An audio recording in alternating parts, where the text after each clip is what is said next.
je suis Joël Didier Ngo, président du comité de libération des prisonniers politiques et membre de la diaspora camerounaise dans son ensemble. Mais j'ai participé à ce forum comme j'aurais pu participer à l'autre forum de Yaoundé. Et à partir du moment où c'était un forum pluraliste, je suis venu d'abord comme facilitateur parce qu'il fallait aider à certains membres à ce qu'ils viennent en France pour des problèmes de visa. Et après, j'ai accepté participer à une plénière qui était sur l'alternative et l'alternance, les conditions qu'on peut édicter pour qu'il y ait une alternance et une alternative paisible au Cameroun.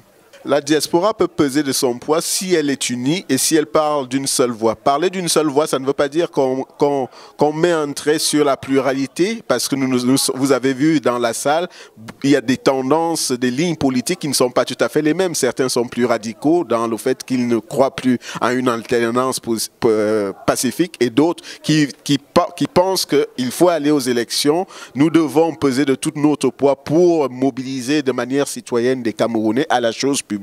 Donc, en ce sens, la diaspora peut à nouveau contribuer au regain de la crédibilité du débat politique au Cameroun et des instances politiques au Cameroun. Je pense profondément que c'est ça. Comment? Il y a plusieurs manières de peser. Il y a une manière qui est tout à fait, que vous avez vu des représentants, ce que j'ai aussi découvert, que les partis politiques au Cameroun ont plusieurs représentants dans la diaspora, au sens large. Et il y a un autre volet qui est pour moi volet organisation de la société civile, qui est comme une organisation comme la nôtre. Nous traitons beaucoup avec des partis politiques et des hommes politiques, et parfois même au-delà des hommes politiques, des journalistes, des gens qui sont engagés. Je pense que si on met le volet non seulement lutte contre les discriminations, mais aussi lutte contre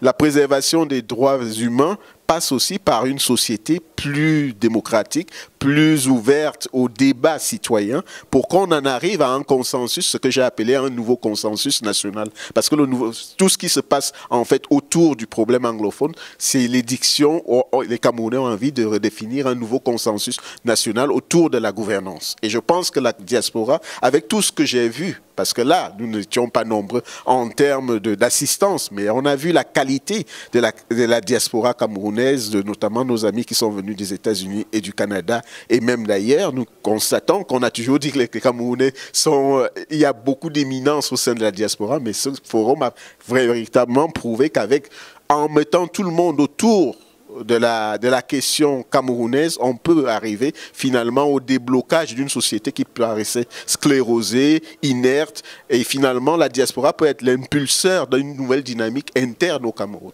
Je pense qu'il ne faut pas... J'ai effectivement entendu les blocages qui ont eu lieu à Abidjan et après au Burkina Faso, mais je pense aussi que nous péchons souvent parfois tout de suite en allant vers une forme de victimisation. Ici, on a vu une diaspora qui s'est réunie, structurée, en 3 jours, a pu débattre de manière cohérente, sans être simplement dans la vindicte et même dans l'incantation. C'était pas seulement du Biya must go. On a eu une analyse scientifique presque.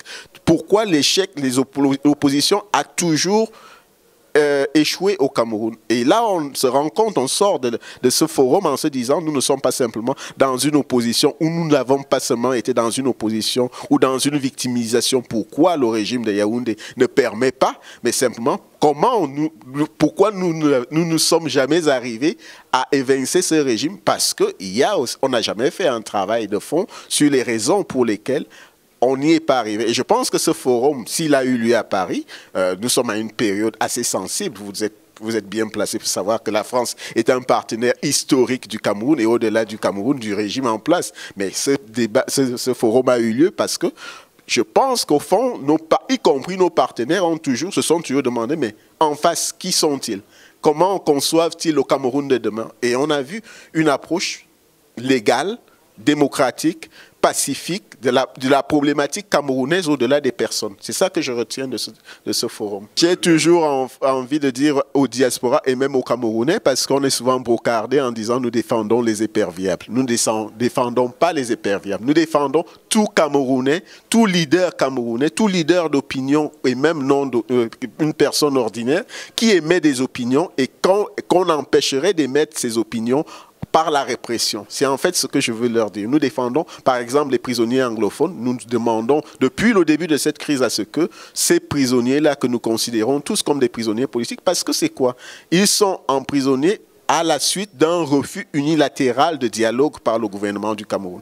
Ça arriverait à tous les autres Camerounais de toutes les autres régions. Nous les défendrons de la même façon que nous défendons un Marafa Hamidou Yahya, parce que nous avons édicté des critères objectifs sur lesquels un prisonnier comme Marafa Hamidou Yahya répond. Il est reconnu prisonnier arbitraire, en détention arbitraire par l'ONU. Ainsi de suite, nous ne sommes pas là pour défendre des prévaricateurs de la fortune publique. Nous défendons des hommes et des femmes qui ont été mises en prison de manière arbitraire à la suite de leurs idées ou alors pour des raisons, comme on dirait trivialement, des querelles politiques internes à un parti politique ou à une famille politique, comme ce qui arrive à tous ceux qui sont dans le cas de qui sont au CED à Yaoundé, par exemple. C'est ce que je voulais dire. Je vous remercie.